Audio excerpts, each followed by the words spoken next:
നമസ്കാരം സാർ.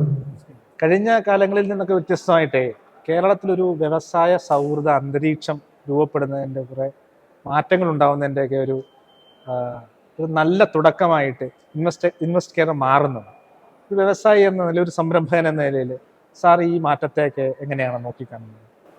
തീർച്ചയായിട്ടും വളരെ നല്ല ഒരു പോസിറ്റീവായിട്ടുള്ള ഒരു കാര്യമാണ് കാണുന്നത്.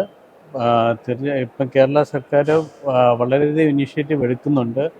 കാര്യങ്ങൾ മറ്റുള്ള സംസ്ഥാനങ്ങൾ ചെയ്യുന്നതിനേക്കാളും അവർ വളരെയധികം ഇൻട്രസ്റ്റ് ഇപ്പോൾ കാണുന്ന വെച്ചാൽ വളരെയധികം ഇൻട്രസ്റ്റ്, പേഴ്സണൽ ഇൻട്രസ്റ്റ് നമ്മുടെ എല്ലാ മന്ത്രിമാരെ അലിച്ചു, പ്രത്യേകിച്ച് നമ്മുടെ ഇൻഡസ്ട്രീസ് മിനിസ്റ്റർ, വരെ നമ്മുടെ ചീഫ് മിനിസ്റ്റർ, അതായത് സെക്ടറിലെ ഓരോ മിനിസ്റ്റേഴ്സും ഇതിന് വളരെയധികം താല്പര്യം എടുത്തിട്ട് എങ്ങനെയാലും കേരളം ഈ ഇൻവെസ്റ്റ്മെൻറ്റിൻ്റെ ഒരു ഇതിലേക്ക് കൊണ്ടുവരണമെന്ന് വളരെയധികം കാണുന്നുണ്ട്. വളരെ നന്നായിട്ട് ഒരു പോസിറ്റീവ് അപ്രോച്ചല്ല കാണുന്നത്. സാറ് ഈ ഇൻവെസ്റ്റ് കേരളയിൽ നിന്നും ഇന്നത്തെ ആദ്യത്തെ ദിവസമാണ്, തുടങ്ങിയ ദിവസമാണ് സാറ് ആദ്യം മുതലേ ഉണ്ടായിരുന്നു. എന്ത് മാറ്റമൊക്കെയാണ് കാണുന്നത്? എന്താണ് ഒരു പോസിറ്റിവിറ്റി, ഇൻവെസ്റ്റ് കേരള കൊണ്ടുവരുന്ന പോസിറ്റിവിറ്റി?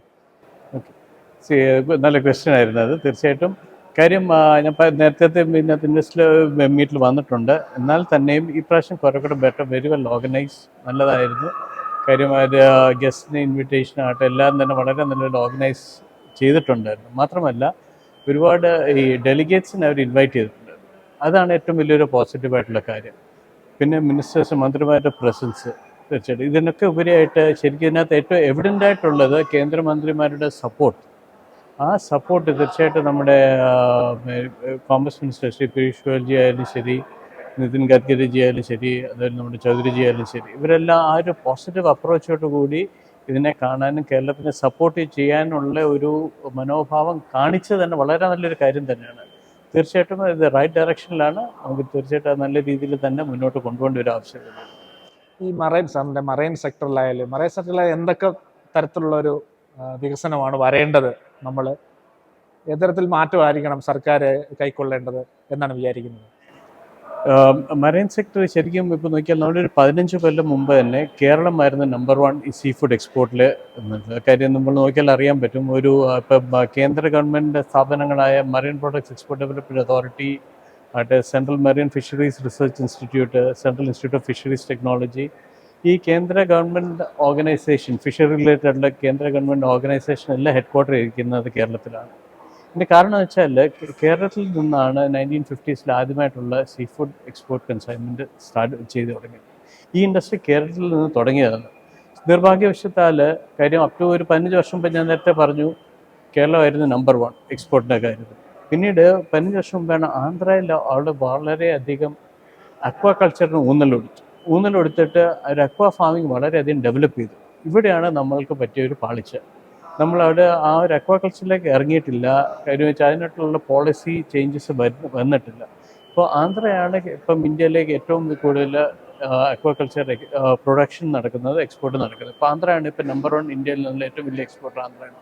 കേരളത്തിൻ്റെ സ്ഥാനം 4ാം സ്ഥാനത്തേക്ക് പിന്തള്ളപ്പെട്ടിരിക്കുകയാണ്.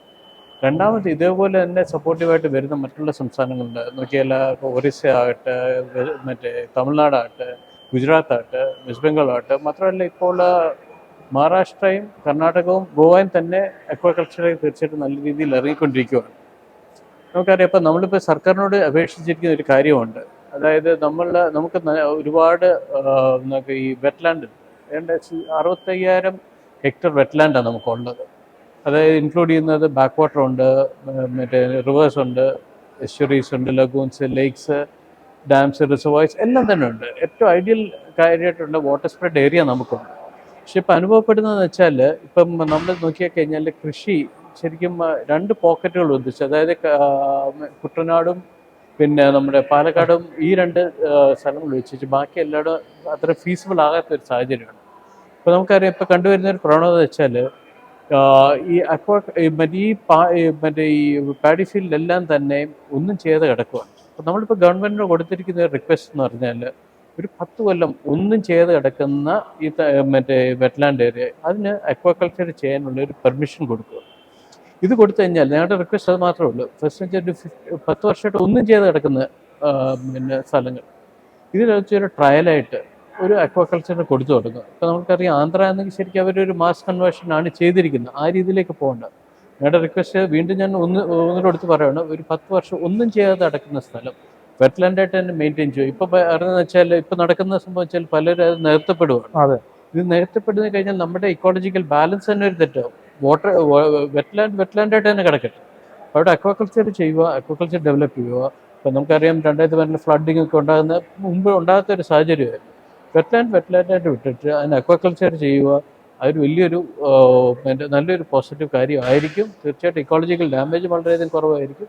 പക്ഷെ ഒരുപാട് തെറ്റിദ്ധാരണകൾ, കാര്യം ഇപ്പോൾ ആന്ധ്ര പ്രൂവ് ചെയ്തു, മറ്റുള്ള സംസ്ഥാനങ്ങൾ അത് തന്നെ ഫോളോ ചെയ്യുകയാണ്. നമ്മളൊരിക്കലും അത് വേറൊരു രീതി കാണാതെ നല്ലൊരു പോസിറ്റീവായിട്ട് കണ്ട് ശരിക്കും പറഞ്ഞാൽ അത് മുന്നോട്ട് പോകേണ്ട ഒരു ആവശ്യകതയുണ്ട്. ഈ പുതിയ യുവാക്കളായിട്ടുള്ള പുതിയ സംരംഭകർ ധാരാളം വരുന്നുണ്ട്. എന്നാലും നമുക്ക് കുറേ അധികം ആൾക്കാർ വരേണ്ടതുണ്ട്. അപ്പോൾ അവരോടായിട്ട് സാറ് ഒരു സീസൺഡ് ആയിട്ടുള്ള ഒരു എന്റർപ്രണർ എന്ന നിലയിൽ എന്താ പറയാന്നുള്ളത്, കേരളത്തിന്റെ പോസിറ്റീവായിട്ടുള്ള മാറിയ സാഹചര്യവും ഒക്കെ വെച്ചിട്ട്? ഒരുപാട് എന്റർപ്രണേഴ്സ് കാര്യം പല മീറ്റിങ്ങിലും പല ആൾക്കാരും കണ്ടുവരുന്നതെന്ന് വെച്ചാൽ ഏതൊരു മീറ്റിങ്ങിലും അവരുടെ ഒരു പ്രസൻസ് വളരെയധികം ഉണ്ട്. കാര്യം അവർക്ക് ഇപ്പോഴത്തെ കുട്ടികളാണ് പല രീതിയിൽ പല കാര്യങ്ങൾ ചെയ്യണം. ഇപ്പോൾ ഒരു ഉദാഹരണം പറഞ്ഞു കഴിഞ്ഞാൽ, ഞാൻ അടുത്തിടയ്ക്ക് ഒരു 4 കുട്ടികളെ പരിചയപ്പെട്ടു. അവർ ഫ്രഷ് ഗ്രാജുവേറ്റ്സാണ്. അവർ വന്നിട്ട് ഒരു അപ്രോച്ച് വന്നിട്ട് അവർ വെച്ചാൽ ഞങ്ങൾ ഇങ്ങനെ ഒരു സംരംഭം തുടങ്ങാൻ ആഗ്രഹിക്കുന്നു.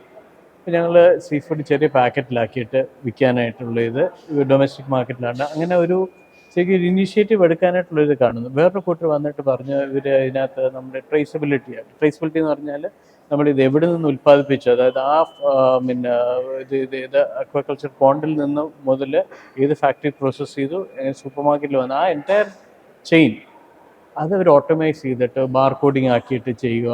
അങ്ങനെ പിന്നെ അത് കൂടാതെ വേറൊരു കൂട്ടർ വന്നിരിക്കുന്നത് ഒരു എന്താ പറയുക ഒരു ഓൺലൈൻ പ്ലാറ്റ്ഫോം ഫോർ സെയിൽസ് കാര്യങ്ങൾക്ക് വേണ്ടി. അങ്ങനെ ഒരു പ്ലാറ്റ്ഫോം ഉണ്ട്, ക്രിയേറ്റ് ചെയ്യാനായിട്ടുള്ള ആൾക്കാർ വന്നിട്ടുണ്ട്. ഇങ്ങനെ ഒരുപാട് പുതിയ കാര്യങ്ങൾ വരുന്നുണ്ട്. പലവരും പല ടെക്നോളജി കൊണ്ടുവരാൻ ശ്രമിക്കുന്നുണ്ട്.